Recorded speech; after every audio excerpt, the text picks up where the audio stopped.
Welcome to DVS enterprises. ಇವತ್ತು ನಾನು ವಾಂಗಿಬಾತ್ ಗೊಜ್ಜು ಮಾಡೋದು ಹೇಗೆ ಅಂತ ತೋರಿಸ್ತಾ ಇದ್ದೀನಿ. ಅದಕ್ಕೆ ಏನೇನು ಪದಾರ್ಥ ತೊಗೊಂಡಿದ್ದೀನಿ ಅಂತ ಹೀಗೆ ಹೇಳ್ತೀನಿ. ಕಡಲೆಬೇಳೆ 1 ಸ್ಪೂನ್ ತೊಗೊಂಡಿದ್ದೀನಿ. ಆಮೇಲೆ ಈರುಳ್ಳಿ 1-2 ತೊಗೊಂಡಿದ್ದೀನಿ. ಟೊಮೆಟೊ 1-2 ತೊಗೊಂಡಿದ್ದೀನಿ. ಅದು ವಾಂಗಿಬಾತ್ ಪೌಡರು. ಅದು ನಾನು ಮನೆಯಲ್ಲೇ ಮಾಡ್ಕೊಂಡಿರೋದು ವಾಂಗಿಬಾತ್ ಪೌಡರ್. ಇದು ನೆಕ್ಸ್ಟು ಬದನೆಕಾಯಿ ತೊಗೊಂಡಿದ್ದೀನಿ. ಬಿಳಿ ಬದನೆಕಾಯಿ ಕಟ್ ಮಾಡಿ ಸ್ಲೈಸ್ ಮಾಡಿ ಇಟ್ಕೊಂಡಿದ್ದೀನಿ. ಈಗ ಗೊಜ್ಜು ಮಾಡೋದು ಹೇಗೆ ಅಂತ ತೋರಿಸ್ತೀನಿ. ಬಾಣಲೆ ಇಟ್ಕೊಂಡಿದ್ದೀನಿ. ಗ್ಯಾಸ್ ಹಚ್ಚಿ ನೆಕ್ಸ್ಟು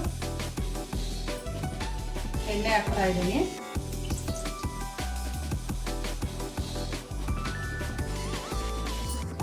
ಎಣ್ಣೆ ಬಿಸಿ ಆದಮೇಲೆ ಕಡಲೆಬೇಳೆ ಹಾಕ್ತೀನಿ ಫಸ್ಟು.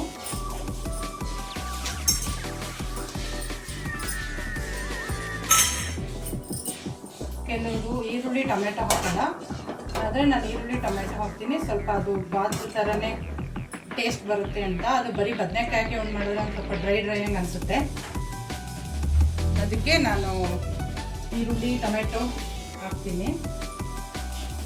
ಕಡಲೆಬೇಳೆ ಸ್ವಲ್ಪ ಕಲರ್ ಆದ ತಕ್ಷಣ ಈರುಳ್ಳಿ ಹಾಕ್ತಾ ಇದ್ದೀನಿ.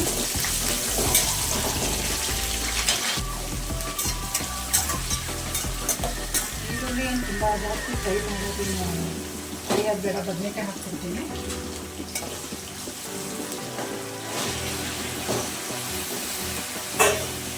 ಬದನೆಕಾಯಿ ಈರುಳ್ಳಿ ಅದೆರಡು ಅದ್ರ ಜೊತೆಗೇನೆ ಎಣ್ಣೆಲೆ ಬದನೆಕಾಯಿ ಫ್ರೈ ಆದರೆ ಚೆನ್ನಾಗಿರುತ್ತೆ.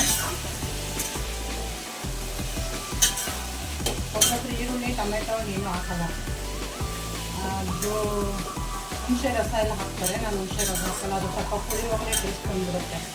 ಅದಕ್ಕೆ ವಾಂಗಿಬಾತ್ಗೆ ನಾನು ಈರುಳ್ಳಿ ಟೊಮೆಟೊ ಹಾಕಿದ್ರೆ ಸ್ವಲ್ಪ ಅದು ಬಾತ್ ಥರ ಮತ್ತು ಸ್ವಲ್ಪ ಮೆತ್ತಗೆ ಇರುತ್ತೆ. ಬದನೆಕಾಯಿ ಚೆನ್ನಾಗಿ ಫ್ರೈ ಆಗಬೇಕು ಎಣ್ಣೆಯಲ್ಲಿ. ಬಿಳಿ ಬದನೆಕಾಯಿ ತೊಗೊಂಡ್ರೆ ಟೇಸ್ಟು ವಾಂಗಿಬಾತ್ ಈ ಥರ ಕಲಸಿ ಮಾಡೋದಕ್ಕೆ. ಸ್ವಲ್ಪ ಎಣ್ಣೆಲಿ ಬೇಯ್ತಾ ಇರಲಿ.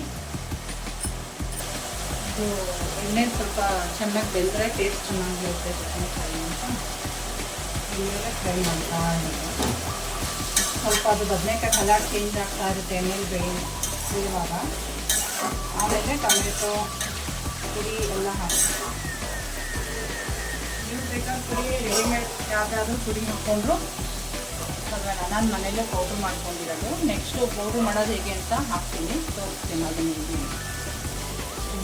ಮಧ್ಯ ಆವಾಗ ಕೈಗೆ ಮಾಡ್ತಾರೆ ಬದನೆಕಾಯಿ ನೆಂದಿರೋದು. ಆವಾಗ ಎಣ್ಣೆಲೆ ಬದನೆಕಾಯಿ ಬೆಂದ ಮೇಲೆ ಈರುಳ್ಳಿ ಪೌಡರು ಎಲ್ಲ ಹಾಕ್ತೀನಿ. ಅದು ಸ್ವಲ್ಪ ಉಪ್ಪು ಖಾರ ಎಲ್ಲ ಆವಾಗ ಬದನೆಕಾಯಿಗೆ ಇದಾಗುತ್ತೆ. ನಾನು ಅನ್ನ ಮಾಡಿ ಇಟ್ಕೊಂಡಿದ್ದೀನಿ ಆಗಲೇ.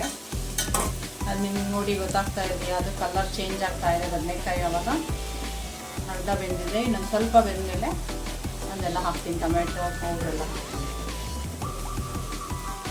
ಈಗ ಆಗಿರೋ ಕಲರ್ ಚೇಂಜ್ ಆಗುತ್ತೆ. ಟೊಮೆಟೊ ಹಾಕ್ತೀನಿ. 2 ಟೊಮೆಟೊ ತೊಗೊಂಡಿದ್ದೀನಿ, ಮೀಡಿಯಮ್ ಸೈಜ್ ಟೊಮೆಟೊ. ಅದು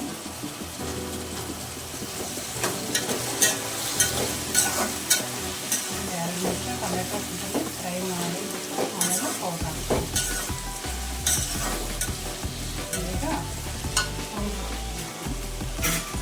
ಇಲ್ಲಿ ನಾನು ಇದೊಂದು ಬೋಲ್ ಪೌಡ್ರ್ ತೊಗೊಂಡು ನನ್ನ ಮೆಜರ್ಮೆಂಟ್ಸ್ ಅದು ನಾವು ಇಟ್ಕೊಂಡಿದ್ದೀನಿ.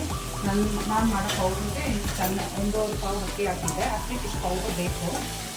ಪೌಡ್ರ್ ಹಾಕಿದ್ಮೇಲೆ ಸ್ವಲ್ಪ ಉರಿ ಕಡಿಮೆ ಮಾಡ್ಕೋಬೇಕು. ಅದು ಸ್ವಲ್ಪ ಪೌಡ್ರು ಇದೆಲ್ಲ ಕಡಲೆಬೇಳೆ ಉದ್ದಿನಬೇಳೆ ಎಲ್ಲ ಹಾಕಿರ್ತೀವಲ್ವ, ಅದು ಅಂಟ್ಕೊಂಡಿರುತ್ತೆ ಪಾತ್ರೆಗೆ. ಅದಕ್ಕೆ ಸ್ವಲ್ಪ ಉರಿ ಕಡಿಮೆ ಮಾಡ್ಕೊಂಡು ತಿನ್ನೋದು ಖಾರ ಉಪ್ಪು ಎಲ್ಲ ಕ್ಲೀನಾಗಿ ಹಿಡಿಯೋ ಥರ ಬೇಯಿಸ್ಕೋಬೇಕು.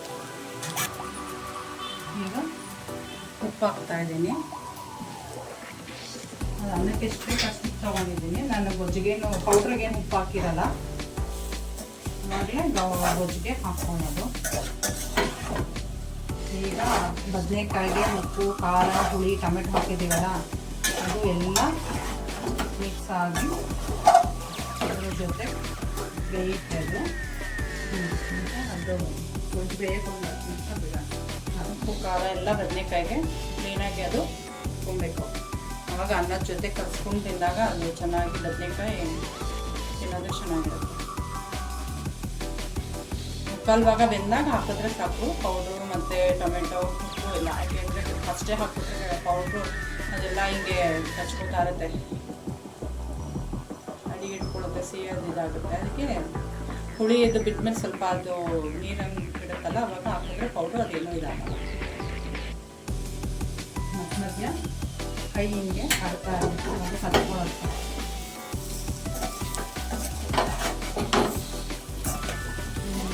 ಮಾಡಿ ಬೇಯಕ್ಕೆ ಬದನೆಕಾಯಿ ಉಪ್ಪು ಖಾರ ಎಲ್ಲ ಬೇಕು ಅಂದರೆ ಬಟಾಣಿ ಹಾಕೋಬೋದು, ದಪ್ಪಮೆಣಸಿನ್ಕಾಯಿ ಹಾಕೋಬೋದು. ಏನು ಹಾಕಿಲ್ಲ, ಬರೀ ಬದನೆಕಾಯಿ ಒಂದಲ್ಲೇ ಮಾಡ್ತಾಯಿದ್ದೀನಿ.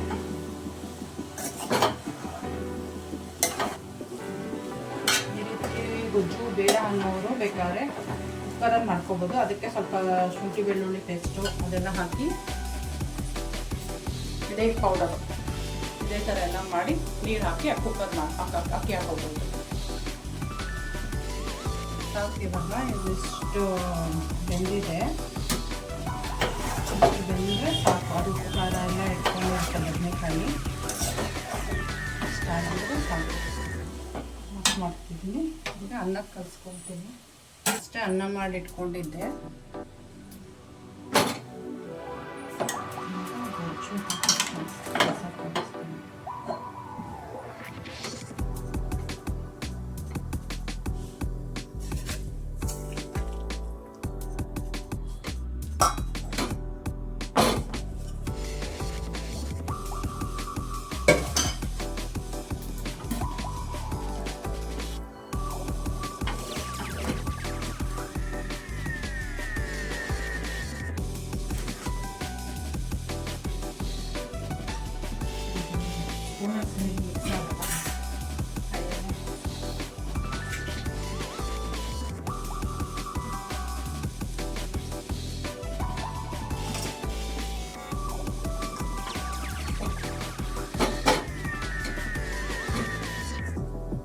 ನಾನು ತೊಗೊಂಡಿದ್ದ ಅನ್ನ ಮಾಡ್ಕೊಂಡಿರೋದಕ್ಕೆ ಎಷ್ಟು ಗೊಜ್ಜು ಬೇಕು.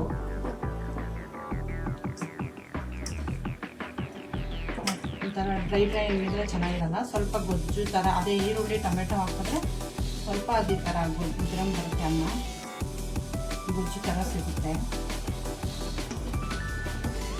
ಇಟ್ಕೊಂಡಾಗ ಮಿಕ್ಸ್ ಕಲಿಸಿದ್ರೆ ಈ ಥರ ಎಲ್ಲ ಅದು ಮಿಕ್ಸ್ ಚೆನ್ನಾಗಾಗಲ್ಲ. ಒಂದು ಕಡೆ ಅನ್ನ ಒಂದು ಕಡೆ ಗೊಜ್ಜು ಹಂಗೆ ಉಳ್ಕೊಂಡ್ಬರುತ್ತೆ. ಅದಕ್ಕೆ ಇದು ವಾಂಗಿಭಾತ್ಗೆ ನೀನು ಕೈಯಾಗಿ ಕಲಿಸ್ಬಿಟ್ರೆ ಎಲ್ಲ ಕಡೆ ಮಿಕ್ಸ್ ಆಗುತ್ತೆ.